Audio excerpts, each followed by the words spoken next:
it just grows and expands and gets better and better over time as we focus on building this out for many years to come. So let's take a look at this.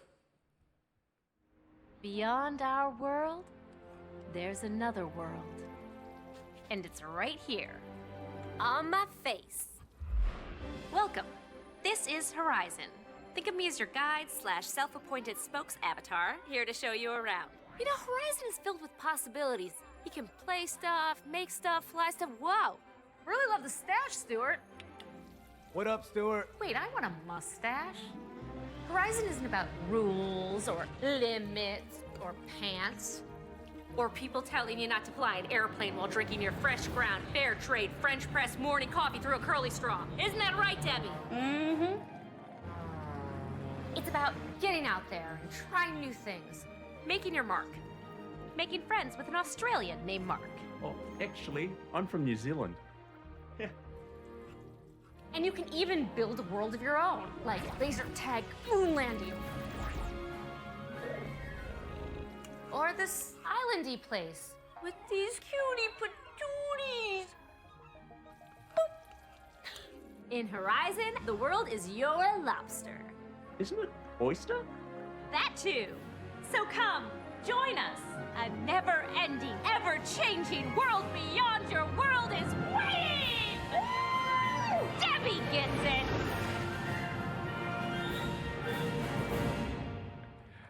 Wow. All right, so we've built Horizon to be a welcoming and inclusive community from day one. A lot of the social tools that power it are the same ones that we built over the years to power Facebook and Instagram as well. There's a whole range of expressive and diverse avatars to get us started. And the best part is that the creator experience is built right into VR. So you don't need to be able to code in order to create something, although that can certainly help in building some of the more advanced things. You don't need to take off your headset in order to make something. You can make some really neat stuff in just a couple of hours if you want, and then invite your friends in and have experiences and hang out with them right there. So this is early, but this is another step towards building the kind of social infrastructure that we believe is going to be important in the future. So you should be able to hang out with your friends, join groups, create events, share ideas in VR, just like you can online. And of course, now you're going to be able to do it with that added feeling of presence, like you're right there with the people who you're talking about, that no other technology platform that has existed before delivers. So we are launching this next year. We're putting the finishing touches on it now, and I'm looking forward to seeing what you all do with it. So that's...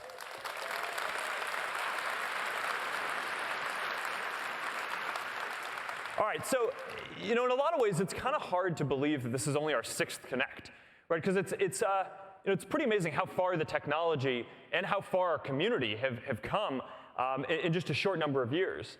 At the very first Connect, about 5 years ago, the Oculus team had just joined us, and we showed an early demo of the Crescent Bay technology, which of course went on to become the Oculus Rift. And a couple of years later, it went on sale for $600, plus you needed a $1,000 gaming PC and all the cables that we showed earlier to make this work. And now here we are, and we're shipping a hand tracking on a wireless headset that costs $399, that fits in a shoebox, and you can take it anywhere that you want. And our community here is well on the way to building a strong ecosystem with all of the content and awesome stuff that you guys are all building. So this is going to be the next computing platform. And it's only going to get more exciting and awesome and important from here. And this is one of the areas where I am just so grateful to have a chance to be on this journey with all of you. So I hope you have a great rest of this Connect, and I hope you enjoy everything else we're going to show you. And now I'm going to hand it off to Boz, who leads all of the augmented and virtual reality efforts at Facebook. All right, have a great day.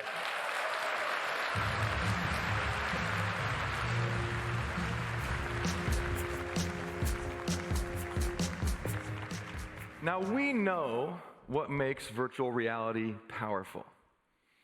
It lets you suspend physics. There are things you can do in the headset that you can accomplish no other way. You see this power in games, in media, in business, but Facebook's ambitions are far greater than that. We are building a future that allows you to defy distance. Because we know that physical distance can translate into emotional distance. And we ask, what is it that allows people to feel close to each other? 3 social psychologists took on that question and produced the Relationship Closeness Inventory, which suggests that there are 3 dimensions to closeness. First is the frequency of your interactions, just how often you interact with somebody. Then there's the diversity of your interactions, how many different types of things you do together. And then finally, there's the strength of your interactions, which is how much does someone influence your decisions. Every single one of these dimensions is easier if you're physically near someone. But we have demands on our lives that sometimes separate us from a few miles, and sometimes they separate us by continents. And VR could be the tool that erases those miles. Let's start with frequency. It's pretty straightforward. If you're not physically near someone, it is harder to connect with them very often. And it's easy to see how VR could help. You could both teleport to the same place as often as you like, no matter where you are in the physical world. And the same things that prevent you from being physically together also limit the range of activities you can engage in together. Phone calls and text messaging are great, but there's not a lot of variety in interaction there. Meanwhile, in virtual reality, you can have a much greater diversity of experiences than you could have even if you were physically together. Our library already has more than 1,000 different experiences people can engage in, right? Because of all of you, people can have fun together no matter where they are in the world. They can create art, they can defeat enemies. You know, my personal favorite, they can dance. World's smallest dance, just there, you saw it. So the final area of relationship closeness is strength. And I have moments in my life with people that I care about where just being physically present with them is enough. That kind of relationship is hard to sustain over distance. With VR, this kind of intimacy doesn't have to be bound by time zone. You know, while we can maybe just glimpse it today, I'm convinced that in the future, this kind of profound presence with the people we care the most about should be possible in VR. So overall, I would say, while we get a sense of human closeness in VR today, we don't experience it nearly often enough, and it's just a glimmer of what it should be. So let's talk about the work it's going to take to get there. So when it comes to frequency, this is actually pretty straightforward. We just need more people to have access to VR. And we're working on that. We're building better VR headsets. You know, we're already working on headsets that have better displays, better optics, better compute, all to make it more comfortable and more immersive and more inviting for people to get a headset and put it on. We also need to give people more reasons to put the headset on, and that gets towards the diversity. You know, we have some amazing titles in our catalog, and more to come, but our categories are still far too narrow. And then when it comes to strength, we have to continue to pursue our vision of presence. Actually, getting hands in the headset is a pretty good first step. Our avatars continue to make progress, but they're still not nearly expressive enough. And these are all just the building blocks we need to make VR a tool to enable greater human connection. When I think about the future we're building towards, I think a little bit about the relationship I have with my dad. Now, I'm a big Warriors fan, and I'm only a Warriors fan or even a basketball fan because of how much I enjoy watching games with my father, who is reliably wearing a tie-dyed shirt. Now, VR makes it possible for my dad to invite me over to watch a game. You know, to teleport into his living room and sit together on his couch, just like we've always done.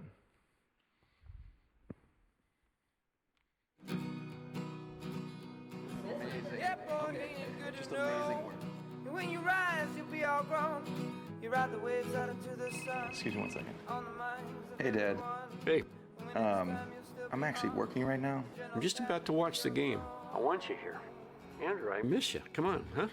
Well, look, I mean, I miss you too, Dad, but, you know, I'm at work right now. If you love me, you'd meet me here. I'll see you at home. Yeah, 1 second. And give you what you give to me, and twice your weight in luxury. Found a nice place in Portland. Thompson for three. Yeah, boy, you're good to know. You know, you really can't miss the Warriors.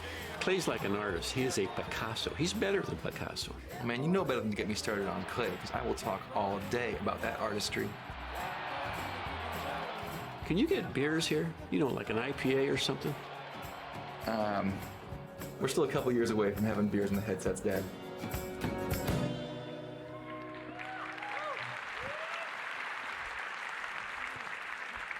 Now, it isn't the same as being there, but I tell you, that might be the next best thing. That is a really accurate representation of what it's like to watch a game with my dad, except there'd be a lot more complaints about traveling. So I want all of us to be able to have that experience in VR, things that we care about with the people that we care about. And this is one of the demos that you'll be able to try out later on the show floor, being in a space that's been reconstructed with someone else. So we know that VR has the power to bring us closer together. It is and will remain the most powerful way for us to connect across distance. But here's the thing. Even VR has its limits. There are scenarios where people will struggle to connect in VR. Look at all of us. We're here in the same room. If we all had VR headsets on, that could be a little antisocial. Or consider the scenario with my dad. But let's add one little twist. Let's say my friend has joined me and wants to watch the Warriors game with us, but he's physically sitting right next to me. Well, it's true, he could put a headset on and join us in VR, but then we're sacrificing the richness of actually being together, and that doesn't feel great. So we ask ourselves, what can a technology like augmented reality do to help us feel closer? Today, our interactions with our phones split our attention. We cannot look at our phones without looking away from the world around us. But augmented reality could make it possible to connect with the people who are near us and far from us at the same time. And through AR, there will be an infinite, diverse expanse of things for people to do and to see, synchronous shared experiences that can deepen relationships. AR will also let you connect with people no matter where they are, even if you're walking down the street, something that's very, very hard to do in virtual reality. To get to this future, we are building AR glasses.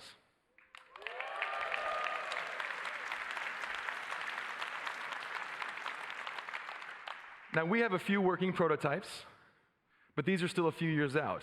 So in the meantime, we're focusing on the deep tech stack necessary to bring these to life. Today, Spark AR is the largest augmented reality platform for the phone. And we're working on deepening the technology to bridge the physical and digital divides. At Facebook Reality Labs, our research teams are starting to build the core infrastructure that will underpin tomorrow's AR experiences. We call this research Live Maps. It's a shared virtual map of the world that involves machine perception, computer vision, and a bunch of core technologies in software and hardware that will also be important for virtual reality. Now, what does this research look like? Imagine the same reconstruction I did with my dad, where we were sitting in a room together, but this time at planet scale. Rather than reconstructing your surroundings in real time, the glasses are going to tap into pre-existing 3D maps of the space. Avatars come into play here too. With a 3D space, avatars could teleport anywhere in the world. You'll also be able to search and share information about the real world just as easily as you can the online world today. And a powerful assistant can bring you information that you need in an instant. At its core, technology like this and on this scale will rely on crowdsourced information captured by connected devices. Here's a closer look. The world around us is constantly in motion. We need a new kind of map to help navigate this ever-changing landscape. A map like this is about more than just moving through the physical world. It's about enhancing the way we interact with each other and our surroundings. The vision of our Live Maps research is to bridge the physical and virtual divide to bring people closer together. To achieve this, Live Maps uses machine perception to construct multi-layer representations of the world, showing where you are in space, recognizing what things look like and understanding the intrinsic meaning of objects. Connected devices, like smartphones and AR glasses, will scan the surroundings to create a live dynamic index, amplified by crowdsourced data, allowing the maps to recognize when things have changed and update automatically. Ultimately, our Live Maps research aims to empower people to connect and share in deeper, more meaningful ways. Whether it's improving how we access information, or understanding the context of a situation, to deliver shared experiences through augmented reality, or proactively serving up relevant information in highly personalized ways. Live Maps will one day transform how we all engage with the world, making it feel more immediate, more intuitive, more natural, more human.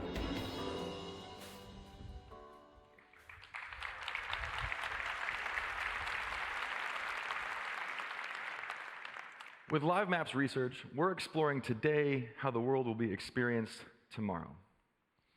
So all of these technologies are being built to help people feel closer. We're building new VR headsets, we're building immersive experiences, we are building AR glasses, all to enable more frequent, more diverse, and stronger connections, to enable closeness. And with that, I'd like to introduce Stephanie Liu to the stage to share more about how we're building the best VR platform. Thank you.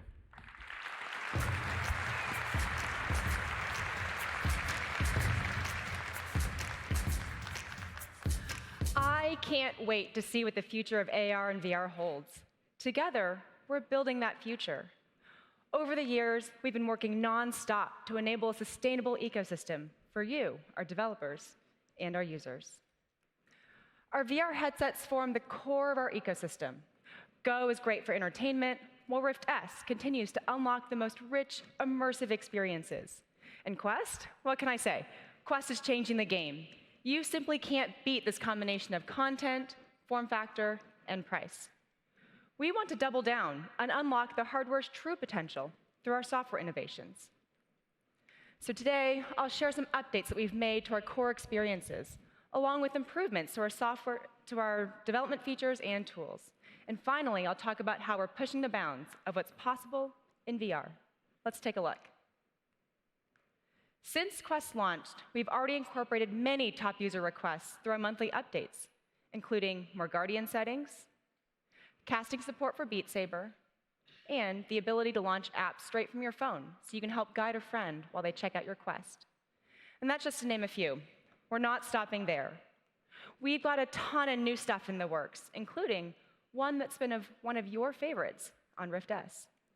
I'm excited to share that an upgraded version of Passthrough, Passthrough Plus, will be available for Quest users starting next week.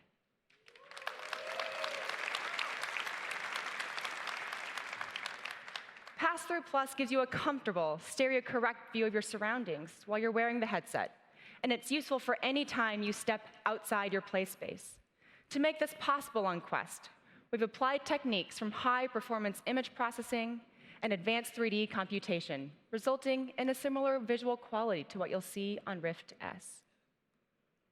And what's even better, with Passthrough On Demand shipping later this year, you can pull up Passthrough Plus at any time. So the next time you hear your friend trying to steal your pizza off the kitchen counter, turn on Passthrough Plus to catch them in the act, then get back to slicing pineapples in Fruit Ninja. Time and again, we've heard the community ask for this next feature. Oculus Go has been an entry point to VR for many people who then upgraded to Quest. We've heard from these VR fans and developers alike that there are tons of amazing Go apps that you'd love to experience on Quest. I'm pleased to announce that we're bringing a bunch of really popular Oculus Go apps to Quest. And there's more. We're also offering free upgrades. So owners of paid Go apps can get the Quest version if it already exists. If you own, say, Thumper on Go but never got around to buying it on Quest, between now and the end of the year, we'll upgrade you for free.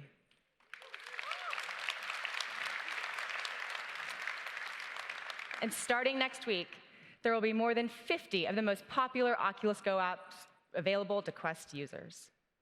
So that's some pretty cool stuff, right? Now let's talk about some new tools for you, our dev community. We want to make it easier for you to develop amazing experiences, promote them for people to discover, and connect to more customers. You've shown that it's possible to build high-quality, performant VR apps in a mobile chipset, and we are committed to making it easier by giving you more tools to profile and debug. We've contributed to RenderDoc, the open-source frame debugger, so that it supports all of our extensions and uses less RAM. This means it will run more smoothly on Quest. We're also improving RenderDoc to report out more performance data. And later this year, we'll be enhancing our OVR metrics tool so you can see more metrics right in the headset while your application is running. Or you can view on a computer and save the information for later. We've also added support for Vulkan multi-view and fixed foveated rendering in our platform and in Unreal Engine. This can boost performance significantly. And later this year, we'll expand our Vulkan support to include, on Quest, to include Unity and Vulkan validation layers for easier debugging. And speaking of Unity, you may have seen that we've recently enabled Unity's GPU profiler on Quest and Go. We're also working with Qualcomm to develop a low-level GPU profiling API. This will give you more detailed information to increase accuracy in pinpointing and resolving performance issues. Now, with all of this, our goal is to make it easier and faster for you to create the next generation of VR experiences. And once you've built an app, we want to help you more effectively reach your audience and understand how your app is performing. That's why, later this fall, we'll be adding purchase funnel metrics into our developer analytics dashboard. We're providing you new metrics on Quest to help you understand how your app is performing in the store. You'll be able to explore the dashboard to view conversions, as well as metrics related to browsing, searching, and engagement with your product detail page. Now you can measure the quality and impact of your art and product pitch so you can test, refine, and improve. Another great way to promote your app, mixed reality capture for Quest. This lets you mix real life and VR footage into a single video. It's an awesome way to force multiply your marketing efforts for your apps and get people really excited about VR. Yeah, you can clap for that.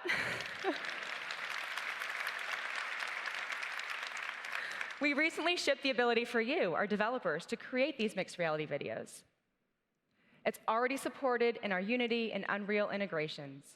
And later this fall, we'll be adding native support, along with a tool to make it just as easy for content creators to be producing these mixed reality videos. Pretty cool, right? Yeah.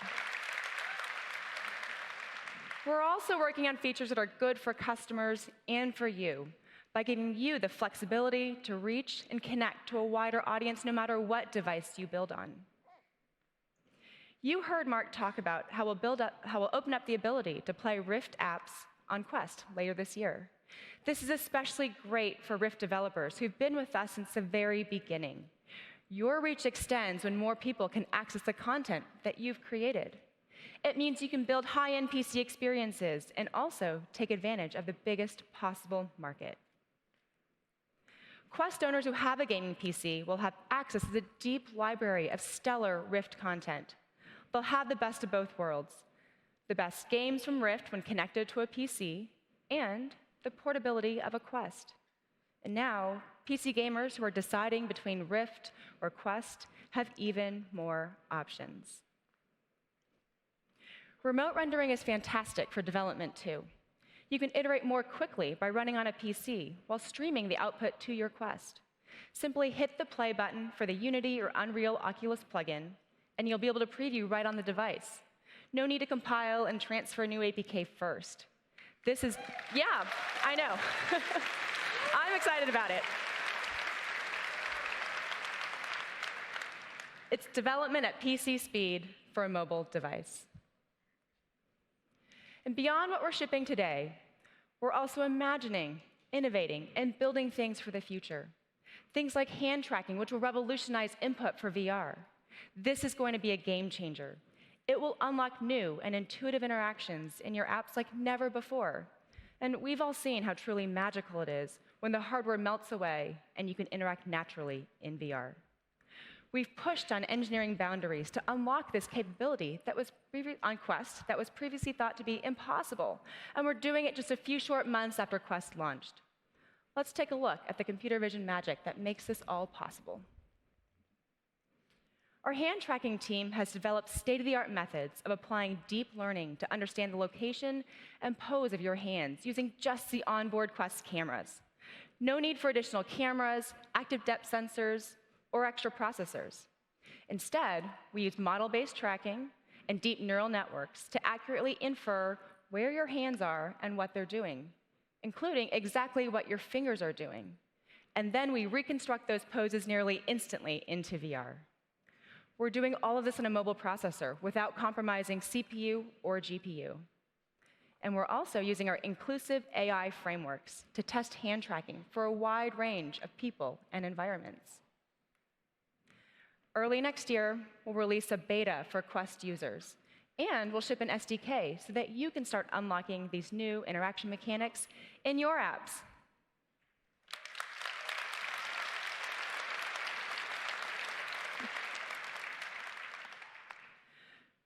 With incredible software innovations like hand tracking and an ever-growing ecosystem of people hungry for more VR experiences, we are just getting started, and we're so excited that you're with us. I can't wait to see what we'll build together. Now, to talk about how we're building our platform to be social at the core, here's Megan Fitzgerald.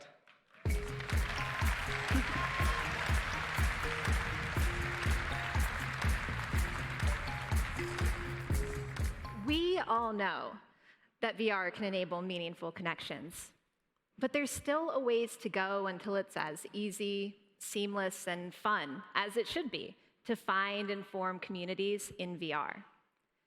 To get there, we need to enable more ways for communities to form and grow, and more things for them to do and share. We think about this in 3 ways. First, social interaction should be possible across everything in VR. So we're building social features that let people connect, communicate, and share. Next, people need places to go and things to do. So we're building dedicated social places where you can meet people and find great new experiences. And finally, creators, builders, and community leaders need the tools to invent entirely new media, games, and even worlds in VR. This is how communities will be empowered to connect, create, and expand. And we want to do all of this at the scale of Facebook. So starting later this year, we will begin to roll out a completely new social layer across the Oculus platform powered by Facebook. You'll see some changes in how social features work on the platform.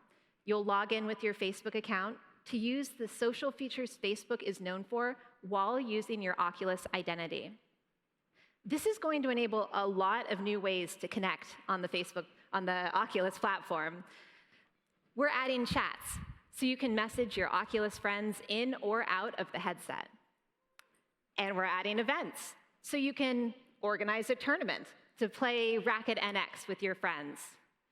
And we're adding the ability to post to Facebook from VR, so you can share your favorite moments with your VR communities and groups. Over time, we plan to power more and more of our social infrastructure with Facebook to realize our vision of a socially connected VR ecosystem. For the people who choose to log in with Facebook, we'll continue to add new ways to find and meet people, so it's as easy to connect with others as it is in the physical world. And for developers, this new connection with Facebook supercharges discovery of your app or game by creating more surfaces where people can engage. With all of these new places to connect, we want to work with you to give people even more ways to discover your app. So today, I'm excited to announce destinations and rich presence for developers. Destinations let you define deep links into places in your app that can be surfaced across the Oculus platform. And once you've defined your destinations, Rich Presence lets people share when they are in those places, so their friends can easily join them. Starting next month, people will be able to see their friends' Rich Presence locations across the Oculus headset and in the Oculus mobile app. And of course, there is a privacy setting so people can control what they share. Over the coming months, we'll add the abilities for developers to broadcast destinations across more places in the platform, and places where people can share their Rich Presence locations on even more surfaces, including Messenger and Facebook. And with these deep links, people can remote launch a specific VR destination from their laptop or mobile phone. It's like a portal that takes friends directly to each other. All of this improves discovery of your app through social word of mouth. But now, let's talk about the destinations we're building and how we will empower people, communities, and creators within those places. One thing we know people love to do in VR is watch media. Just look at Oculus Go. It's become a top product for immersive entertainment. But we know our media is not always easy to find. And when you find what you want to watch in VR, it's not always obvious how to invite friends to co-watch with you. This all needs to be simpler. So later this year, we're making some major updates to Oculus TV on Oculus Quest and Go. The updated Oculus TV will be the go-to hub for all media on the platform. So there will be one place to discover content of all kinds, from your favorite media apps like Fandango Now to Prime Video VR, as well as immersive experiences like the Emmy-nominated Traveling While Black and 360 videos from top creators. And of course, it will be easier than ever to hang out with friends, kick back, and watch things together. But Oculus TV isn't just for the people who watch media. It's also for the people who make it. It's a platform where people can discover the immersive content you've created. So to make this even easier, today we're introducing Media Studio, a VR media management tool where you can upload and publish your immersive and VR native media content. Media Studio, yeah, it's a great way to get your immersive content on the platform. It's a place where you can manage your immersive asset library and get performance analytics about your content. We're already hearing that these tools change the game for our early partners. Like Baobab, their team was able to upload and preview their latest film, Crow the Legend, and distribute it both in and out of VR entirely using the tools in Media Studio. But beyond media, people want all kinds of social activities in VR, just like in the physical world. They want a place that enables endless exploration and empowers communities. That's why we're building Facebook Horizon. It's the start of an entirely new social VR world for Oculus Quest and Rift. With Horizon, we're learning from our experience building Facebook Spaces, Oculus Rooms, and venues. But our vision is bigger, a place where people can explore, play, create, and connect with others in a vast, thriving virtual world where anything is possible. Where you can drop in for a quick flying game of capture the flag with your college friends that live around the country, or try your hand at building a tropical island and invite others to come check it out, or organize a weekly painting session with folks who love art as much as you do. Horizon is launching with a closed beta early next year. Here's what you'll find there: a central, bustling public space where people can gather, meet, and explore great new experiences. Expressive and diverse avatars that let you represent the you choose to be in VR. And magical portals that teleport you and your friends to great new experiences in games. We'll start with a few games built by our team, like Wing Strikers, an aerial team sport. We can't wait to see how these inspire other people to contribute their ideas to this ever-expanding virtual world, because we don't want to build it alone. That's why we're adding world building and creator tools right into Horizon, now You modders, builders, creators, and artists can bring your VR visions to life and add new experiences to Horizon. Everything from making a custom t-shirt for your avatar to building complex multiplayer games designed from scratch. We want to give everyone the superpowers to express themselves and create without taking off the headset. We'll even have visual scripting tools so you can build interactions into the experiences you design. It's very exciting. And when it's this easy to be creative and express yourself and add new experiences, in Horizon, there is always something new to explore. And of course, since Horizon is designed for communities to thrive, we want it to be welcoming to everyone.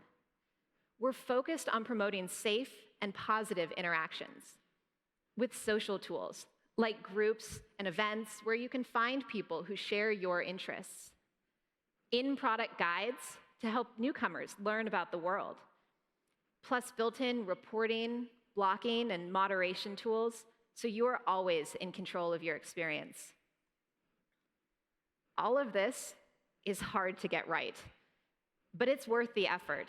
And over time, Horizon will get even better, with even more to explore and do as communities grow and thrive. Because anyone can help us create this world. We want to build the next generation of virtual communities together with you. Horizon is launching with a closed beta early next year, but everyone here at OC6 will get an invite to join.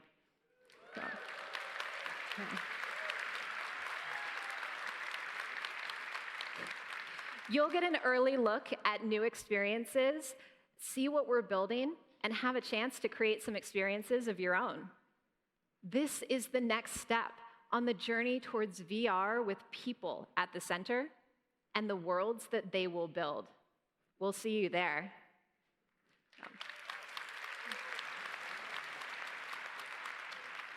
Now, let's look at how VR is changing the way we collaborate and train at work.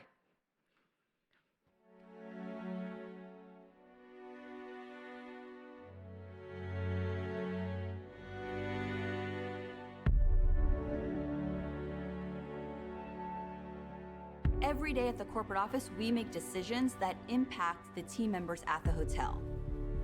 So we really needed to make sure that our corporate team members understand the complexity of working in a hotel. Oculus for Business has really shifted the way we work. We can truly upskill team members faster and really focus on empathy building, which was a game changer for us.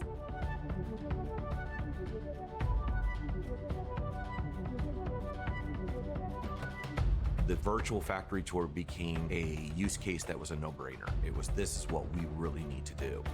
We can now take anybody and we can give them the factory experience from their desk. It's real. I mean, it's a real representation of what the factory looks like. Besides saving money on travel, it's the safety factor. This is that ultimate bridge to break those barriers down. Oh man, that was awesome. Fantastic.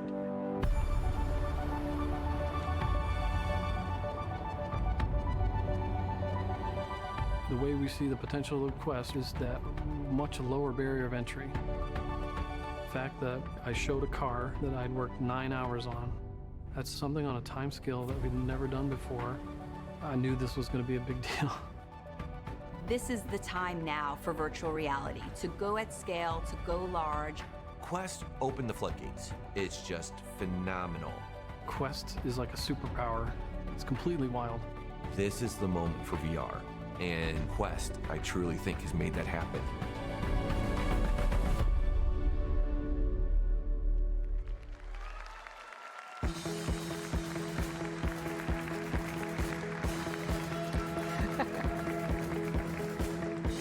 It is completely wild, isn't it? I see this video and I get chills again and again. From the first day I started working here, all I could think of is how we could harness this technology for work. And not just my work, everybody's work. As a technologist, it was tempting to approach it with an ROI calculator. How much money is saved at the manufacturing plant, at the store, at the office? But looking at how companies use VR today, what I found is that the impact of VR goes beyond what can be easily measured. With VR, employees build empathy for each other and their customers. They strengthen the company's culture, and they become high-performing teams. For example, the teams at Ion Energy, they collaborate across distance. They're being more communicative and more productive. All the Walmart associates that with empathy training are more attuned to the needs of their shoppers. And the claim representatives at Farmers Insurance, they practice to refine their expertise. VR is improving outcomes. And a positive outcome is never more meaningful than when you're training to treat a patient. To tell us more, please welcome my friend, Sandra Humbles from the Johnson & Johnson Institute.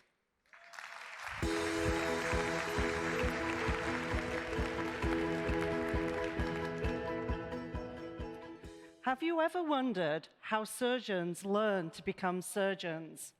It may come as a surprise to you that the surgical training model hasn't really changed in 100 years.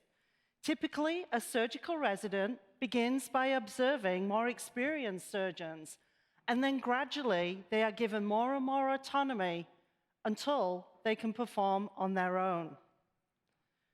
But the reality is, the training model is no longer sustainable, and as technology is accelerating, a surgeon has to learn more and more and more. So with a head for health, a heart for teaching, and a passion for our patients, the Johnson & Johnson Institute is ushering in a new era of modern surgical training. We've equipped our facilities all around the world with virtual reality training, so surgeons can learn, rehearse, and master skills on their own time and at their own pace, so they are better prepared to then operate on real patients.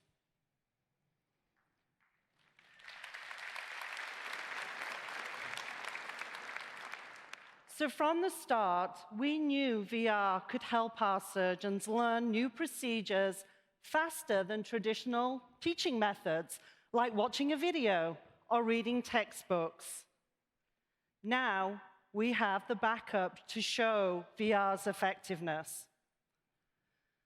The Imperial College London conducted a study about VR training modules on the anterior approach to hip surgery to illustrate how you could improve the training at the residency level.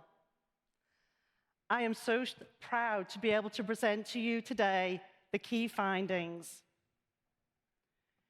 83% of those trained in VR could then go into the lab setting with minimal guidance, whereas none of those traditionally trained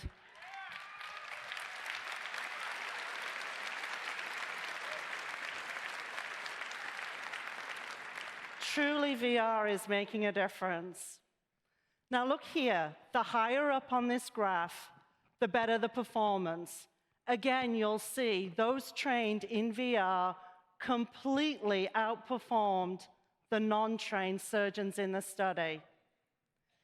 This independent validation of our work is propelling us to now go even further. What we would have thought was nearly impossible just a short while ago is now within our reach, thanks to Oculus. With the portability of Quest and the support of our development partner, OSA VR, the Johnson & Johnson Institute will be scaling access to our VR training platform quicker than ever before. We want to make VR available to every surgeon in every hospital around the world, focused on training the procedures and ensuring our products are used safely in a way that's more time efficient, cost-effective, and measurable. So from the surgeon to the nurse to the scrub technician, we will use VR to provide anytime, anywhere training. So together, we will deliver on our mission to support those on the front line of care and help improve patient outcomes around the world. Thank you. Thank you, Sandra. These are just some examples of the enterprise applications that you have pioneered. But it has been hard. The infrastructure to support you, to target this fast-growing market, didn't exist. As the value of VR becomes evident, companies move from wondering if it's worth it to considering the practical implications of adopting it. As one customer recently said, if it doesn't scale, it doesn't matter. So here's where we come in. On the hardware side, with Oculus Go and Oculus Quest, we now have the ideal form factor. It is portable and easy to use in any environment, including businesses. But we also need to meet the demanding requirements of enterprise workflows. Earlier this year, we announced the new Oculus for Business platform. It offers tools to deploy and manage large-scale VR programs. You told us that the solution needed to be scalable, professional, and reliable. So that's what we have built. To start, companies need to deal with a large number of headsets, hundreds, thousands of them.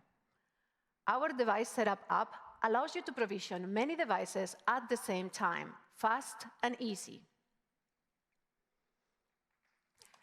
From there, the device manager is the control center where you can remotely manage all the headsets and applications. You can also monitor and change settings and control software updates.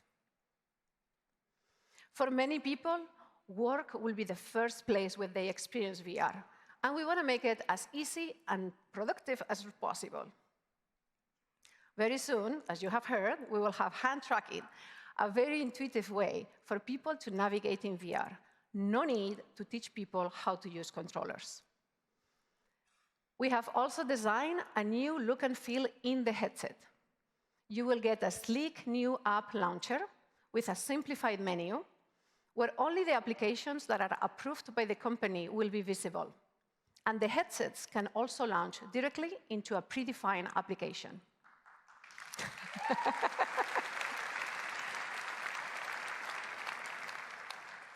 Now, these user and admin features are only part of the solution. Your customers need to know that the data is secure, the interactions are private, and the service is dependable. Facebook has already made headway in the enterprise with Workplace, our collaboration solution. With more than 2 million paid business users, they serve some of the strictest industries, like healthcare and banking. The data belongs to the companies and is handled with enterprise-grade security standards. We are building on the same infrastructure with the same principles. Companies also need peace of mind when their business is on the line. So we are providing enterprise-grade customer support. It includes a new help center with a dedicated team to keep operations running. We know that there is a lot more that we can do, so we are not stopping here. We have a full roadmap coming, including an ISV partner program, because we want you to get from opportunity to pilot to deployment faster. We want you to scale your own business. Oculus for Business is in a closed beta now, and we are launching this November.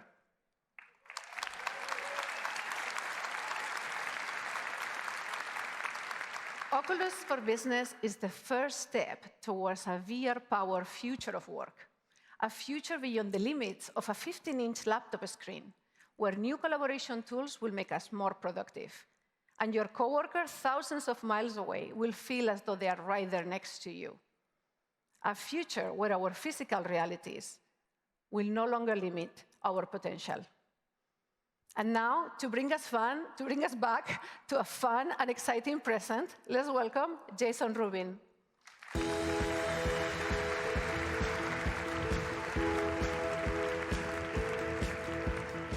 almost every Connect, I've been up on stage talking about VR's coming moment. That moment where it goes from R&D to fully baked, from promise to reality. Well, I'm never going to step up on this stage and talk about VR in the future again, because VR is happening now. About 4 months ago, we launched Rift S and Quest, and the response has been incredible. Again, consumers are buying them as fast as we can make them. They're returning to VR week after week, and they're buying and experiencing and loving a lot of content. In fact, as Mark said earlier, consumers have spent over $100 million in the Oculus store to date. $100 million. And Quest is accelerating that.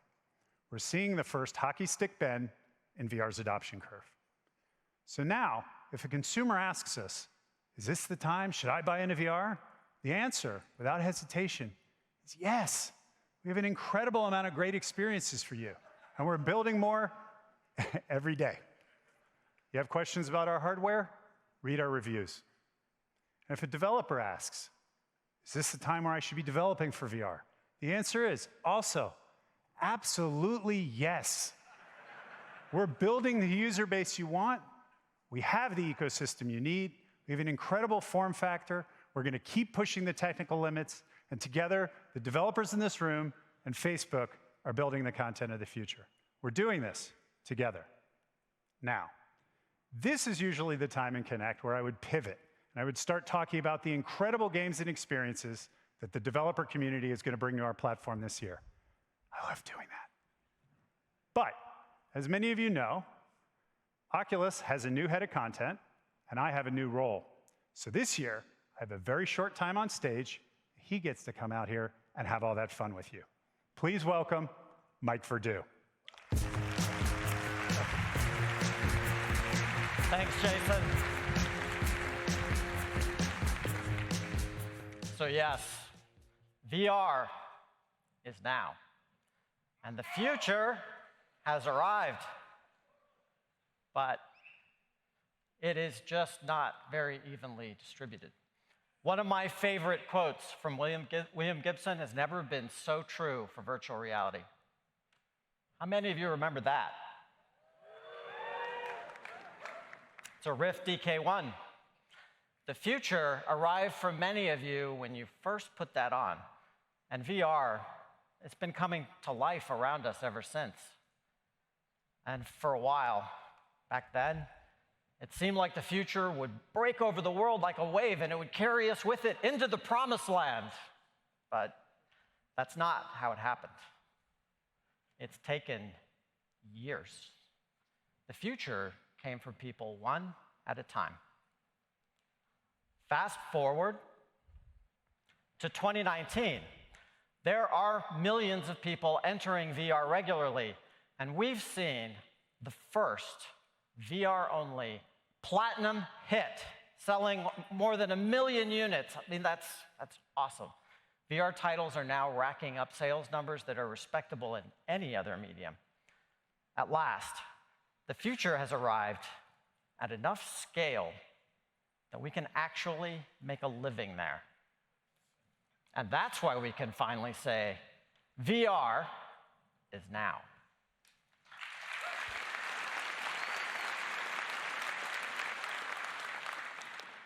This is not happening by magic.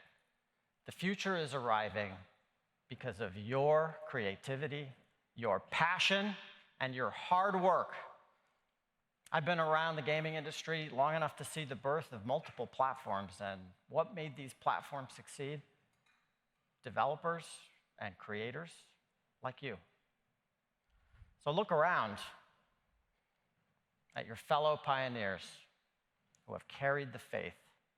You've been waiting for the world to catch up with you, and it finally has. You are not early anymore. You're in the right place at the right time. And from all of us here, your partners, we wanted to say thank you. Thank you for sticking with it.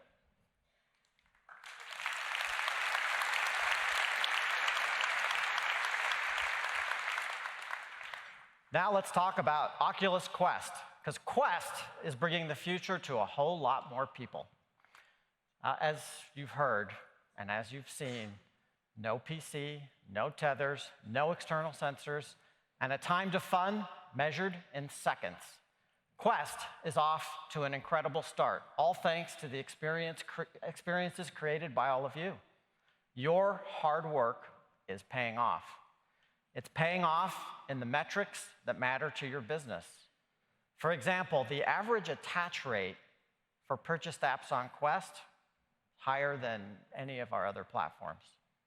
In fact, in the first month of Quest, more than 80% of Quest buyers purchase content. It's paying off for developers, like the Superhot team, who sold more than 300% more copies for Quest than their Rift launch. And it's paying off for Beat Games, who made that first platinum hit. Their Quest launch has been phenomenal. Their success is letting them land deals with the likes of Imagine Dragons, and they're on track to deliver more original music and major labels alike. Please join me in celebrating their success by giving a warm welcome to Vladimir Rinchar and Jan Ilowski from Beat Games.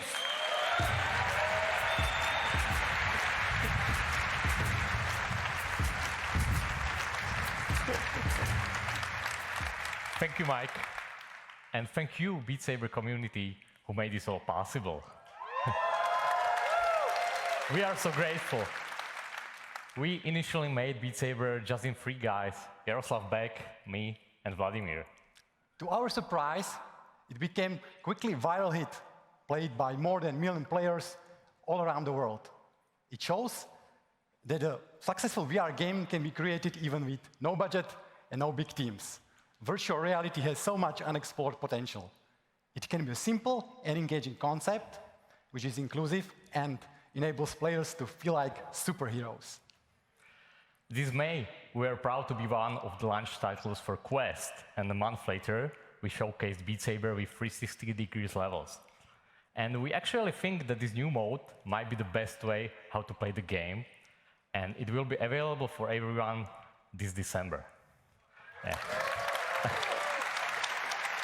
I know that's a bit far from now, but we actually have something great you will enjoy much sooner.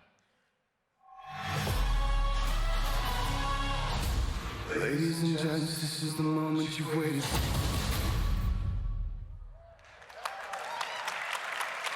Yeah, that's right. We are announcing the new music pack.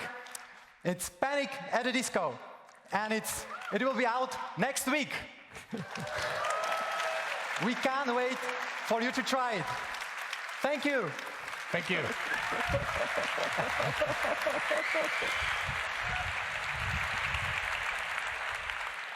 Vlad and Jan have brought so much delight to so many players, as are other developers who are finding success in a variety of ways.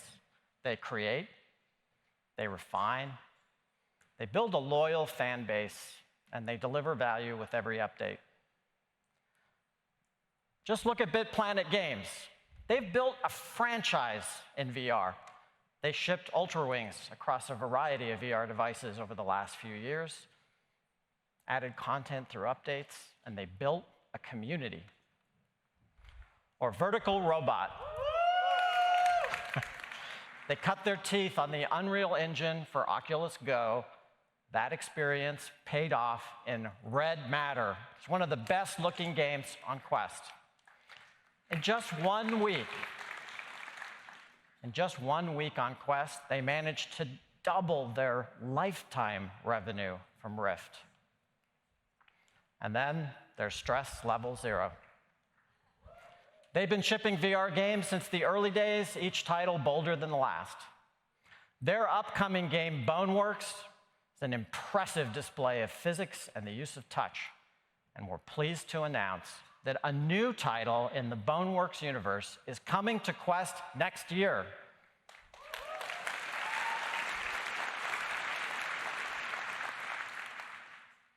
We think gamers on Quest have a ton to look forward to this year and next.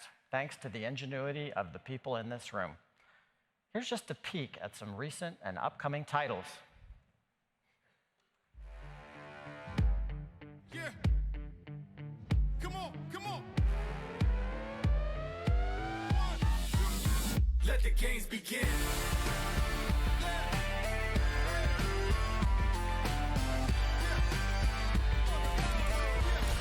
Let the games begin. For the love of the game, I gave it my last name, cause I'm married to it. To me, it's my everything. But for now, remain calm, it's what I do best. To my first true love, I confess. It's for the love of the game. It's for the love of the game. We all in. Let the games begin.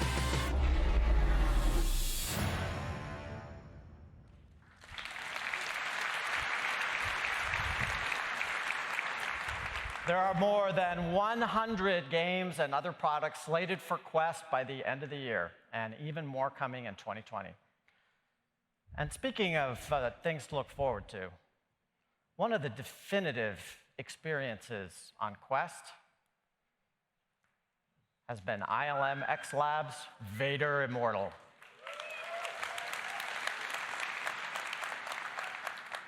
Now, you've all had that moment in Vader Immortal where you come face to face with the Sith Lord himself for the first time, and you look up and you feel like he's actually there with you.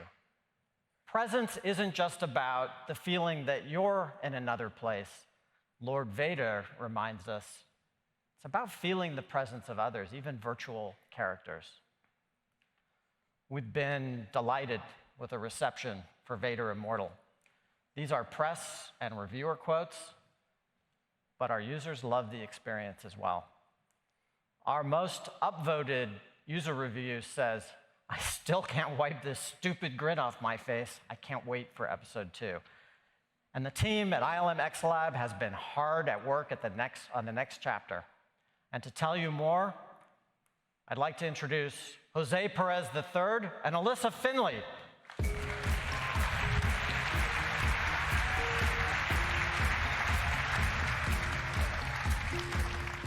We're excited to be here on behalf of ILM X Lab, Lucasfilm's immersive entertainment studio, to talk about Vader Immortal, Episode 2. Yeah.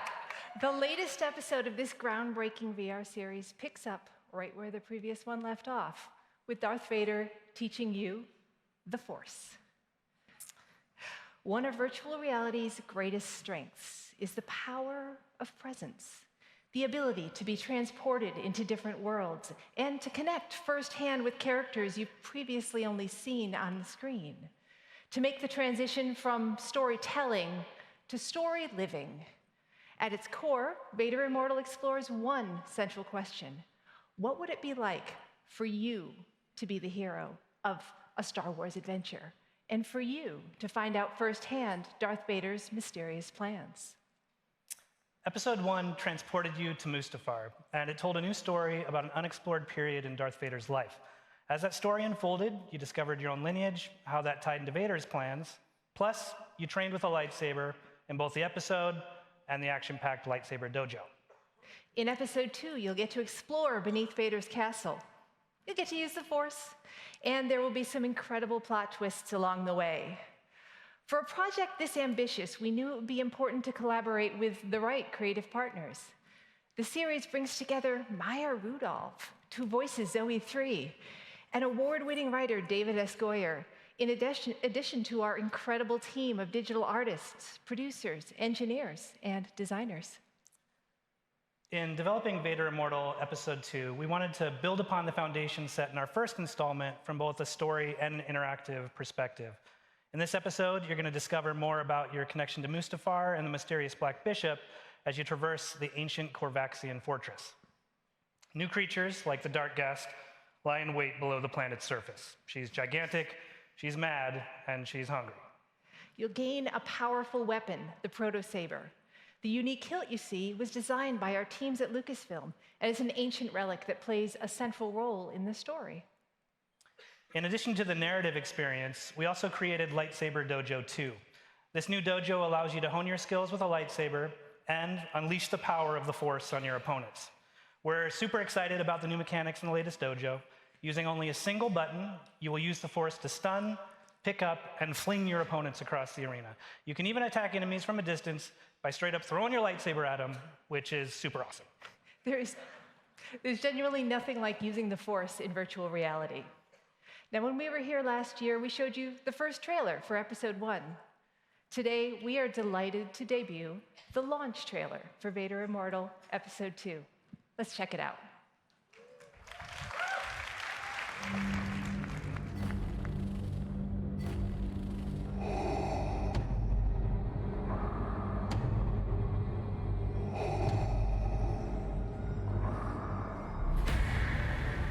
The Force is more powerful than you can possibly imagine. Follow me, and I will instruct you in its ways. You will need the Force if you are to survive the path ahead. Your anger makes you stronger.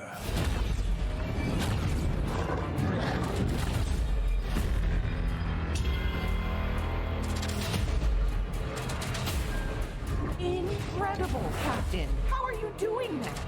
You can unlock the secrets of life and death.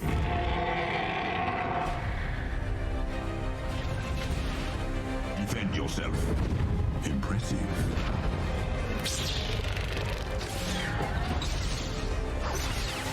Catch me up. I don't understand why you never mentioned that you had the Force.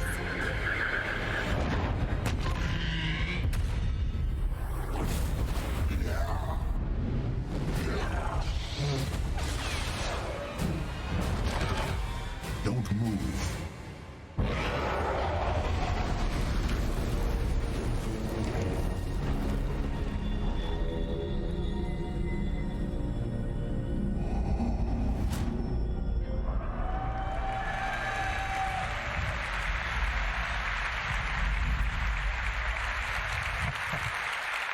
That's right. Vader Immortal Episode 2 is available right now on the Oculus Store for Quest and Rift.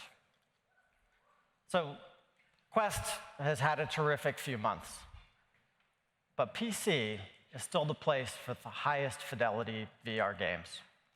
The launch of Rift S earlier this year continues that legacy. Rift S combines convenience with the raw power of PC. We launched Rift S to bring more people into VR, and we're excited to see that it's actually working. More than 60% of people activating Rift S are completely new to Oculus. The state of the art for high-fidelity gaming continues to evolve. With the unrivaled power of PC and the Rift platform, gamers can look forward to two of the biggest VR games yet: Asgard's Wrath and Stormland.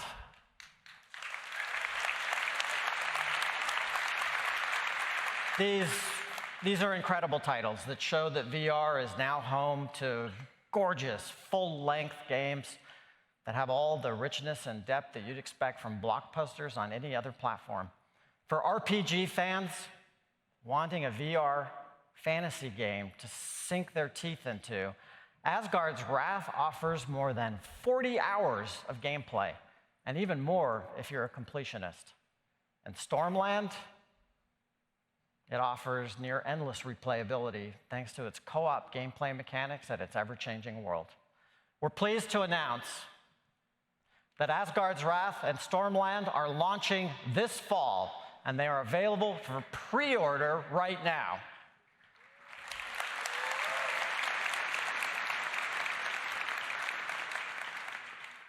And everyone here, you're getting these games for free.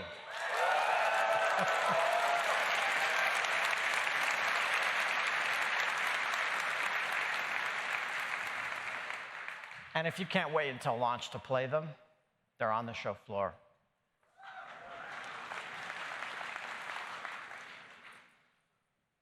Wanted to end on something special. Yeah.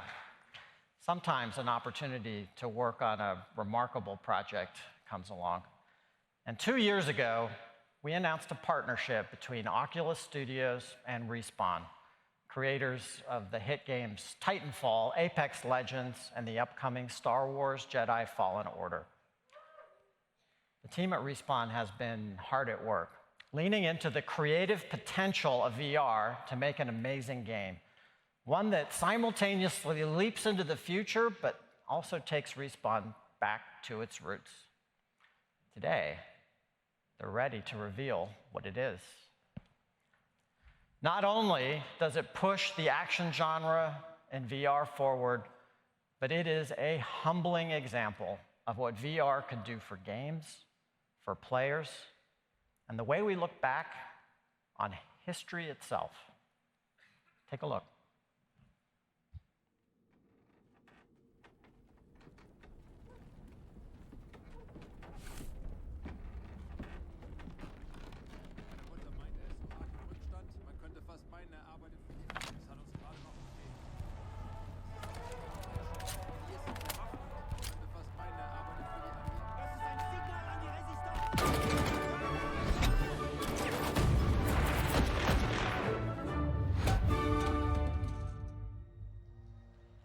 With Medal of Honor Above and Beyond, I think we're finally able to fully realize that vision from 20 years ago of putting you in the boots, allow you to see through the eyes of someone who's actually there. And that's been the most exciting and fulfilling part of the project. There's no moment in this game where you're just relaxed, right? You're in a war zone.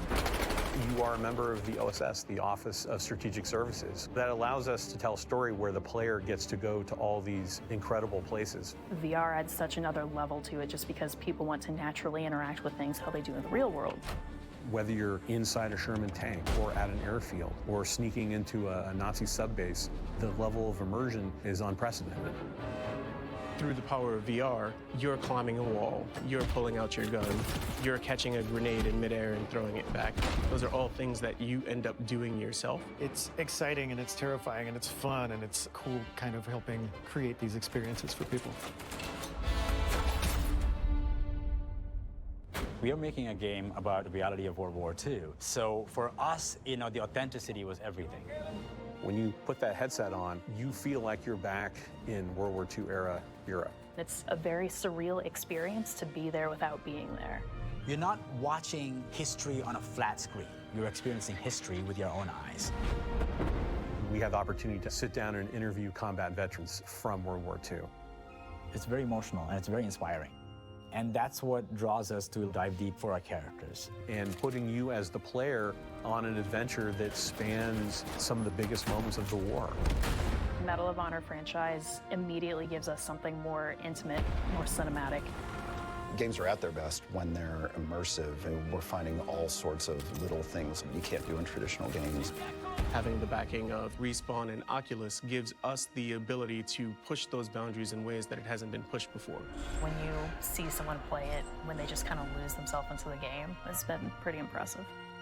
If the game we're making ignites people's imaginations and illuminates the world, then we've accomplished what we set out to do.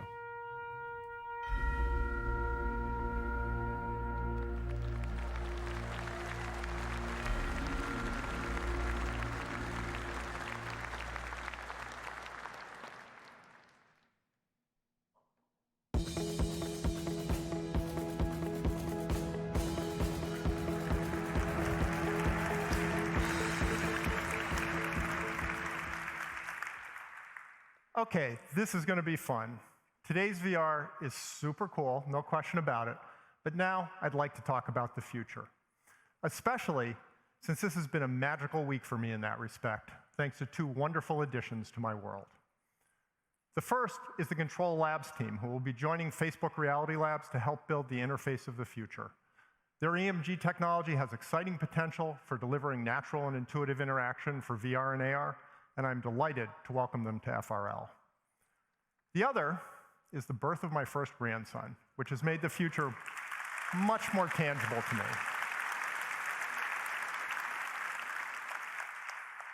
Thank you. It was actually way more moving than I expected.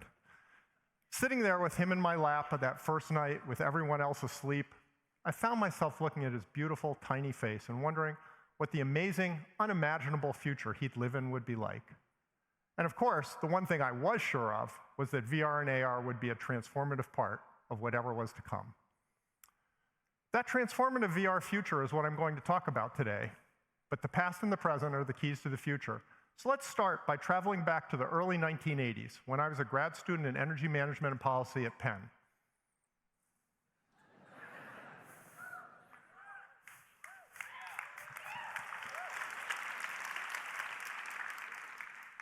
As you can see, I hadn't yet discovered blue button-down shirts, or, for that matter, personal grooming. What I had discovered was the personal computer in the form of the Vector Graphics VIP. The Vector sported a 4 megahertz processor and a full 56K of memory, which was hot stuff in those days, and I instantly fell in love with the freedom of having an entire computer to myself. Back then, the world we live in was just being born. The IBM PC didn't yet exist. VisiCal could ship for the Apple II the year before, so the first killer app was starting to make progress with early business adopters, but there were only about 2 million personal computers in the world, and most of them were owned by hobbyists, gamers, and enthusiasts. In short, back then, personal computers were more of a novelty than a real thing. But the more I used the Vector, the more I began to believe. So when the IBM PC came out, I walked away from my PhD program to write video games like this.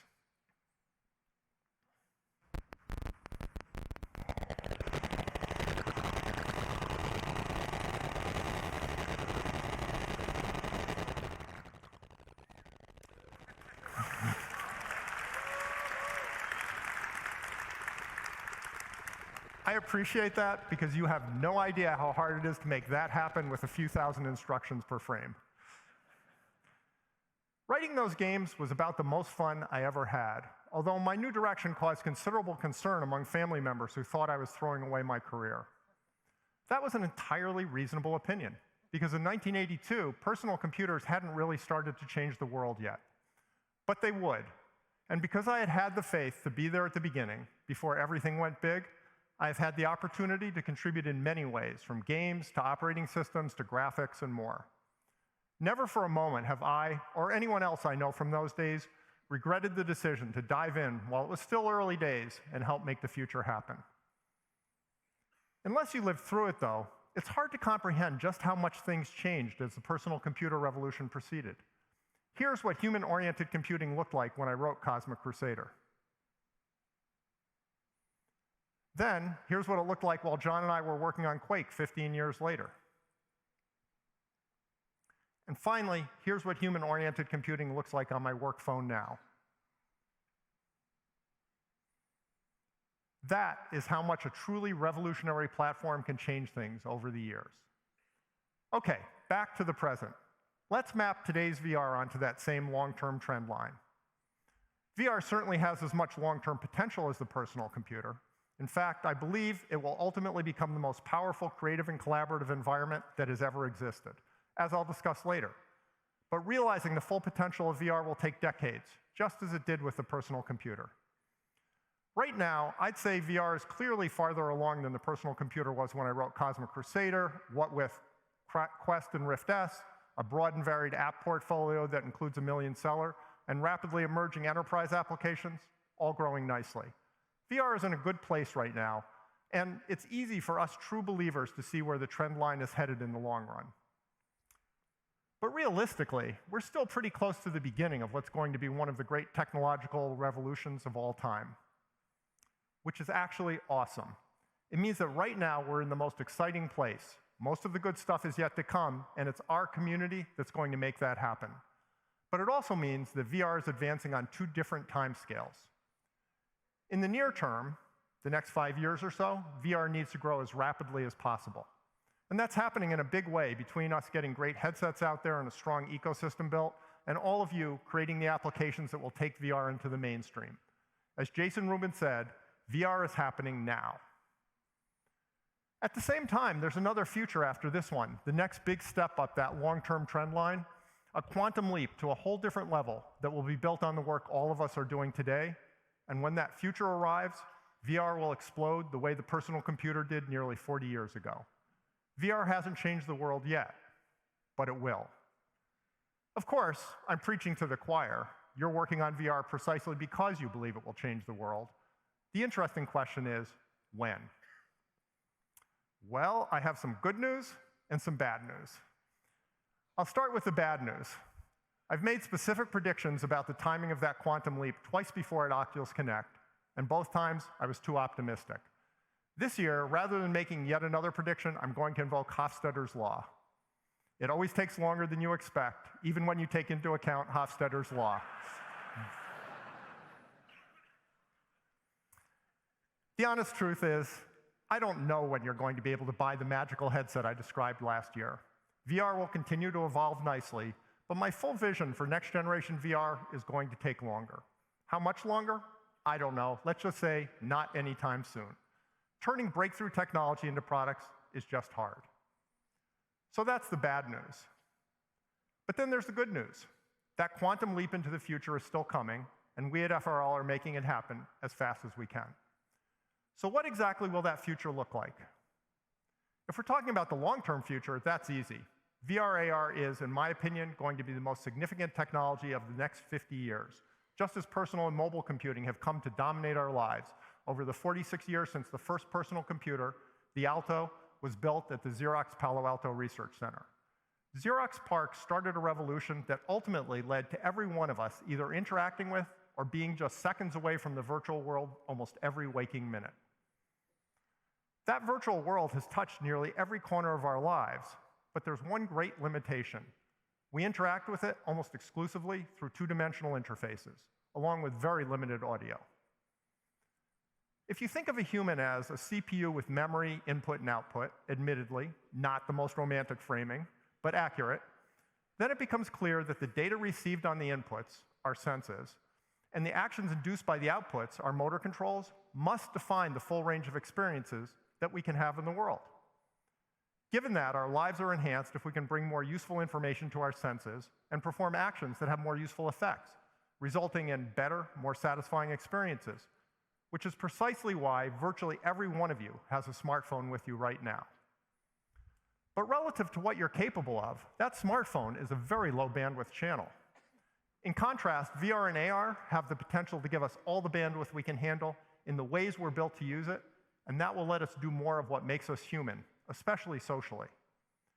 That's the fundamental reason why I believe VR AR will be the dominant technology of our lifetime across the full sweep of our digital lives, games, of course, but also so much more, as I'll touch on later.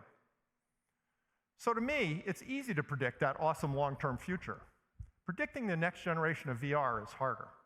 I'm happy to share my thoughts with you, but there are all sorts of opinions about what the future of VR will be, and opinions are a dime a dozen. The most useful way to learn something meaningful about what's coming is to live by Alan Kay's great quote. The best way to predict the future is to invent it. That's what we're doing at FRL, and I view these talks at Oculus Connect as our yearly postcards from the future of VR. Today's postcard will share some of the recent progress we've made on inventing the future in optics, machine perception, and avatars. What I'm about to share is actual working prototype technology, not mocked-up demos or concept art. Let's start by following up on varifocal and the Half Dome prototype, last seen at F8 more than a year ago. The headset we shared at F8 was the result of several years of research and prototyping of advanced display systems. Half Dome was our first prototype to achieve 2 milestones. First, using Fresnel lenses, it supported a 140-degree field of view. Second, by physically moving the screens based on eye tracking, it changed the focal depth and kept the image sharp even when inspecting close objects. Today, I'm pleased to be able to share a new varifocal concept prototype, Half Dome 2, built by our display systems research team working closely with several other teams across FRL. Unlike the original Half Dome 2 is targeted primarily at ergonomics and comfort, both visual and physical. The new prototype is substantially smaller and lighter than Half Dome, largely because our optics team has managed to fold the optical path into a very small volume. Overall, we've been able to improve form factor substantially and reduce weight by a full 200 grams over Half Dome. The trade-off for that increased comfort is that the field of view is narrower than Half Dome, although still 20% wider than Quest. The varifocal hardware has also been considerably improved, so let's take a quick look at that. Varifocal now relies on voice coil actuators and flexure hinge arrays, eliminating any points of sliding or rolling contact between the moving screen and the pod assembly. This improves on the original Half Dome by reducing noise and vibration to imperceptible levels. All in all, Half Dome 2 continues the trajectory of Half Dome toward more immersive and comfortable VR displays. But there's more. As I said earlier, we're inventing as fast as we can, so I'm delighted to be able to share our first electronic varifocal system, Half Dome 3. We've replaced all moving parts in Half Dome 2 with a thin stack of liquid crystal lenses. Let's take a look at a prototype module to understand how electronic varifocal works. The next few images will be recorded through the electronic varifocal module you see here. This is a real camera shot. Each liquid crystal lens can be turned on and off to alternate between two focal states. Here we indicate that a lens is on by highlighting it in orange. When the lens is turned off, the focus shifts to the far object. And then, when the lens turns back on, it shifts to the near object again. As you can see, a single liquid crystal lens makes a great pair of digital bifocals, shifting focus between two depths. To achieve smooth varifocal, we address the full stack of liquid crystal lenses, with each additional pair doubling the number of focal planes. In this example, 6 liquid crystal lenses are driven to sweep through 64 focal planes, and you can see the focal depth smoothly changing at the right as we cycle through different sets of lens states. In addition to having no moving parts, this approach allows significantly better form factor compared to its predecessors. Here, we compare our new electronic module to the original Half Dome assembly and see that there's a considerable reduction in size.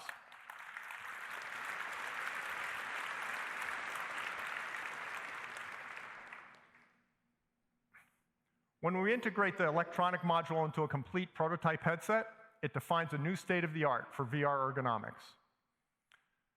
This is still very much research today, but here's a view through an early Half Dome 3 prototype. As you can see, without varifocal, the cassette gets blurry up close. But the electronic approach is able to replicate the smooth varifocal experience of mechanical systems at all depths, a promising sign for the future. If you'd like to know more about our varifocal work, we'll be putting up a deep dive blog post today.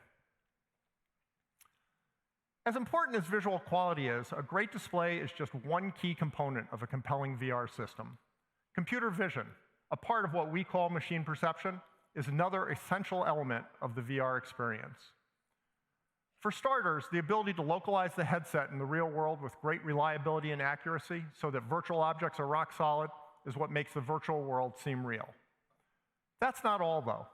The ability to detect and reconstruct the real world and import parts of it as desired enables mixed reality.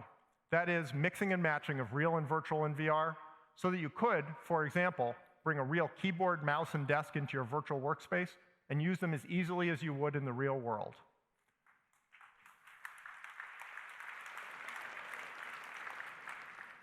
Reconstruction also enables social teleportation, which lets you share your surroundings with another person or jump into someone else's part of the world, as we saw in Boz's talk. And of course, it's the foundation of live maps. Let's look at some of the recent progress from our Surreal team on reconstruction.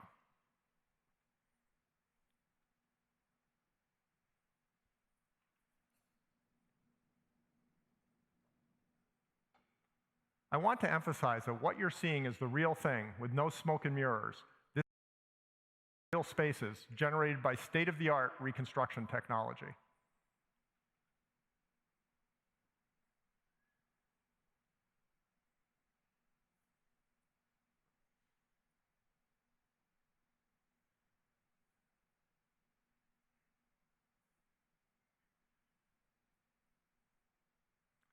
I think this is absolutely amazing.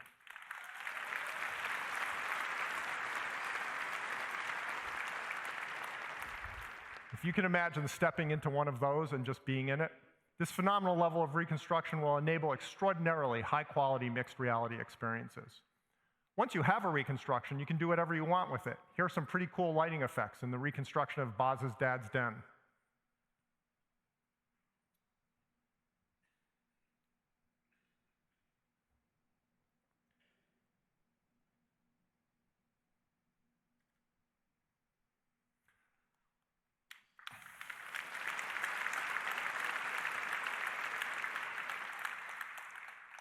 Rock-solid mixed reality is a key part of the future of VR, but there's still something missing, and that's people. We need to add truly convincing avatars to make VR ubiquitous because, as Yasser Sheikh from our Pittsburgh lab puts it, proximity determines social relationships, and social relationships make the world go round. Being together in person will always be the most satisfyingly human way to interact, but the technology we're developing has the potential to be the next best thing. Let's take a look at where we are with some of that. I'll start by picking up where we left off last year, with a codec avatar head shown next to actual video of Stephen speaking. A good morrow to you, my boy. It's healthier to cook without sugar. Thank you, she said, dusting herself off. That's amazingly realistic, but the level of expressiveness is pretty low, and expressiveness is perhaps the most critical part of social interaction. One of the important advances over the last year has been capturing more of that, as you can see in this next video.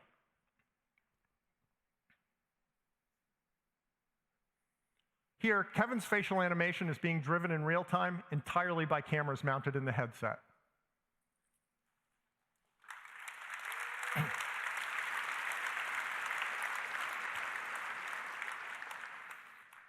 Of course, facial expressions only matter if you're interacting with someone.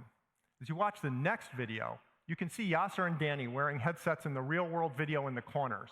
The faces in the center are avatars. And again, they're animated in real time entirely from cameras in the headset. Well, what can your face do? Can you show us? Well, I've always hoped you would ask me that question. So I have some pretty good, I think, mouth movement. How about your eyes? Can you look left, right, up, down? Good. Yeah, I can do surprise. Ah, ooh. I think one of my favorites is puffing my cheeks. The mouthwash commercial. And rolling my tongue. That's pretty good, actually. Yeah. Good.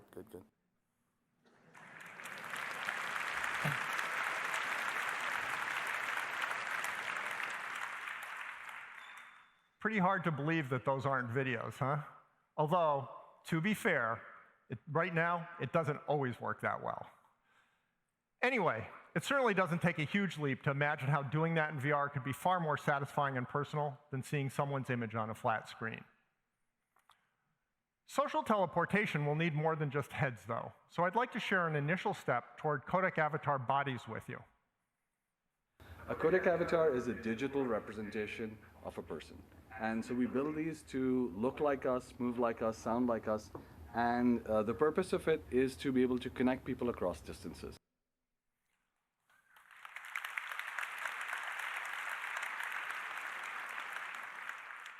Again, this is just a first step. What you saw was generated offline, not in real time, although it will become real time in the not too distant future, but it's promising. All this is still research with a lot left to do, but codec avatars have certainly come a long way. I think the 3 research areas we just looked at are pretty cool, but where this really gets exciting is when the pieces start coming together. If you put codec avatars together with reconstruction, you start to get true social teleportation, where anyone can be with anyone else, wherever they want, working with a mix of real and virtual. Let's take a very early peek at what that would be like. To set the stage, this is the stage in which codec avatar data is captured initially. This is where we put people in, we capture the information, and now we've done a reconstruction of that space so that now we can put a codec avatar in it. We wish to spend time with and not be restricted only to those people who live close by. That's the promise of it. And this is research work that we've done right here in FRL Pittsburgh. I hope you enjoy the demo that you've seen, and we all look forward to what the future brings. Thank you.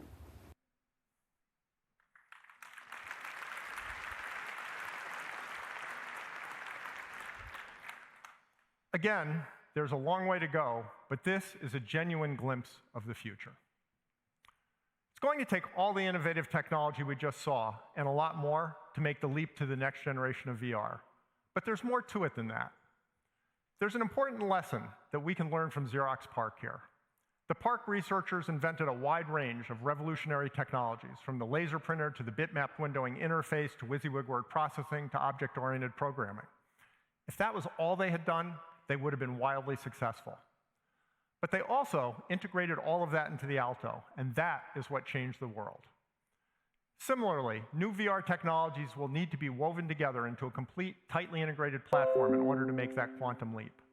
It's the sum of the parts that will deliver that breakthrough experience, not technologies in isolation, as we started to see when we put the codec avatar in a reconstructed environment. Which brings us to the question of exactly what that integrated next-generation platform will be. Rather than starting with technology, I'm going to approach that question from the perspective of what overall user experience we'd want the platform to deliver. And here, I'm going to return to a theme I've talked about before, my desire for a virtual collaborative workspace. For 5 years now, I've been wishing for a VR workspace that I could configure any way I wanted, with monitor-quality virtual screens, holograms, whiteboards, and whatever, saving and switching between configurations with a click. Throw in the ability to interact with my real surroundings and use a keyboard and mouse, and that would be a great work environment. And then, if I could share virtual spaces with other people, it would become an amazingly productive collaborative environment as well.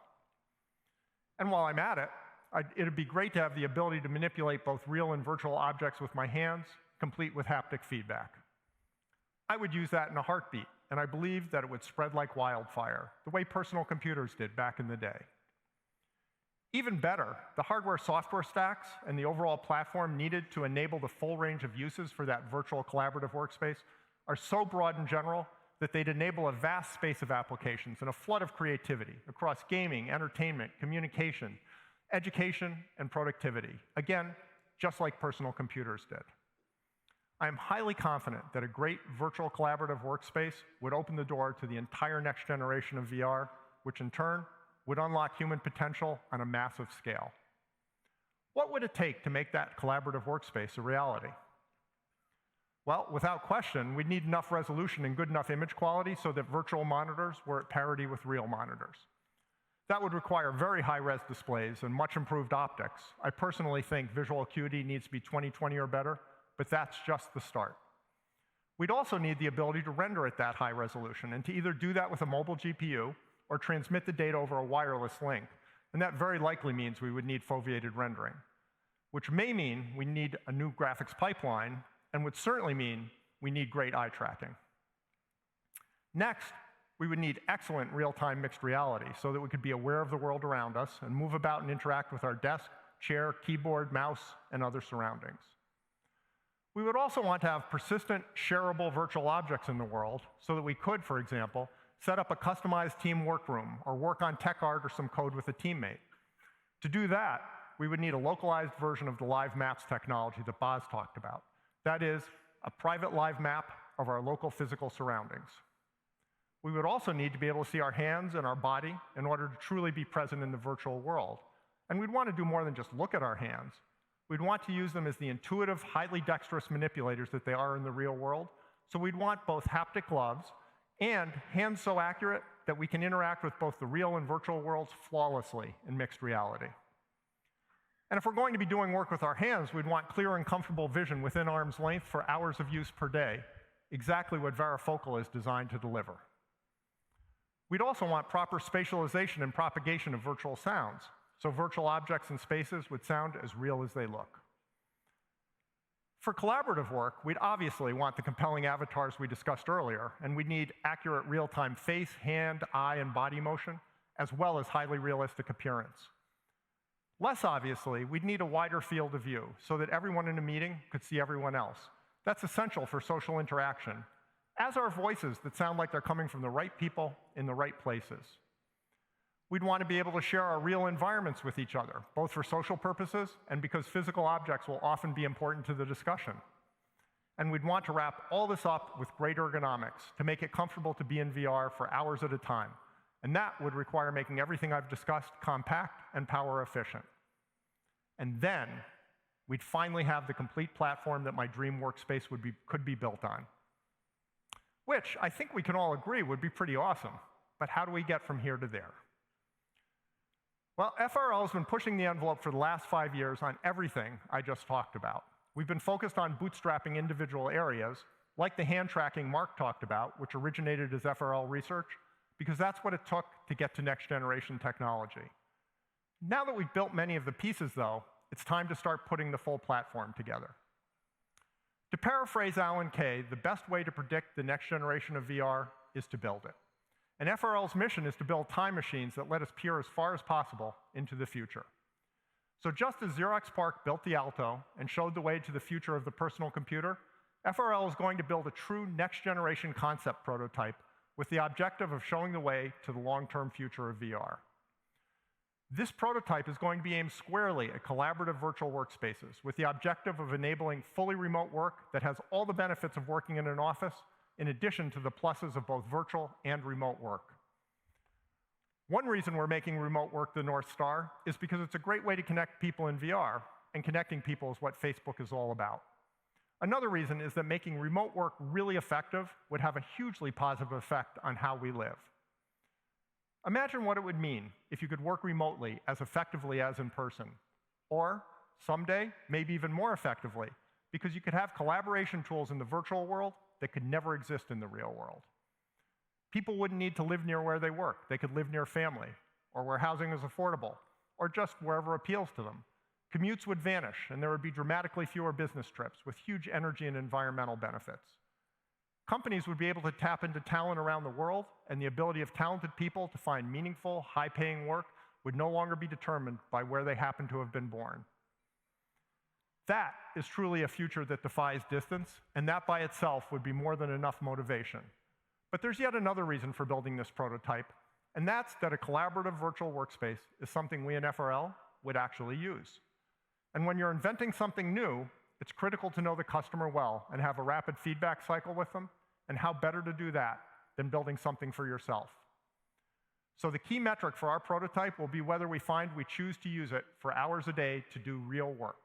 If we find it that useful, so too will millions of other information workers, most likely including you. The long-term potential of next-generation VR is tremendously exciting, but I want to be really clear that this is still high-risk research. At best, it will take years to get to a prototype that proves out the concept. And Hofstadter was right. It always takes longer than you think, and that's especially true for turning research into something usable. So there's exciting potential for that quantum leap down the road, but for the foreseeable future, VR will be all about the Quest generation. Again, VR is happening now. Anyway, however long it takes to build that compelling next-generation prototype, we will keep at it until we get there.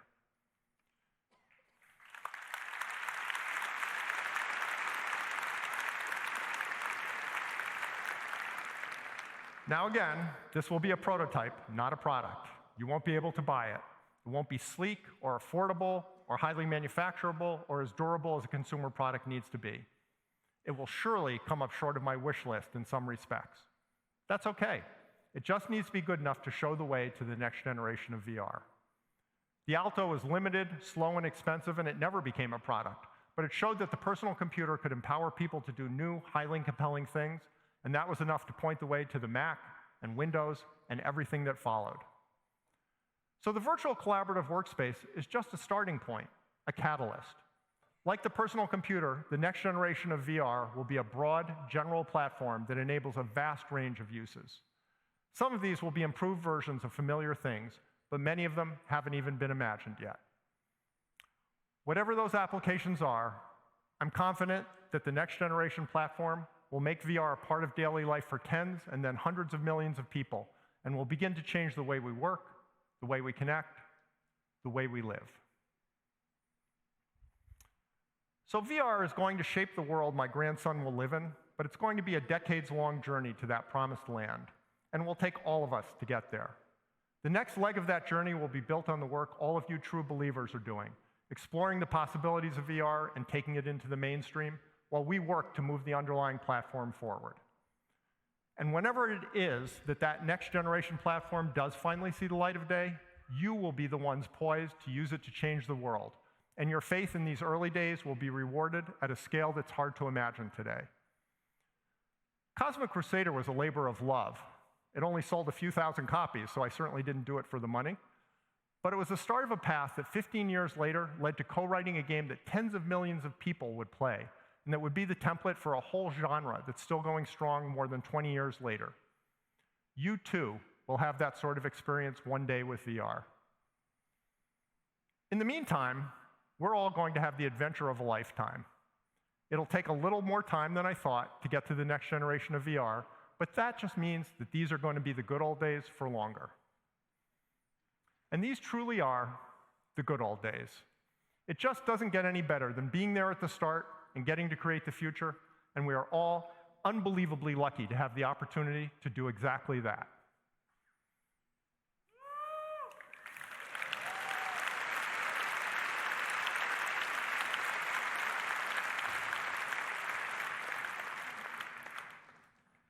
The future is waiting, just as surely as it was waiting for this kid 37 years ago. Let's go make it happen. Thank you.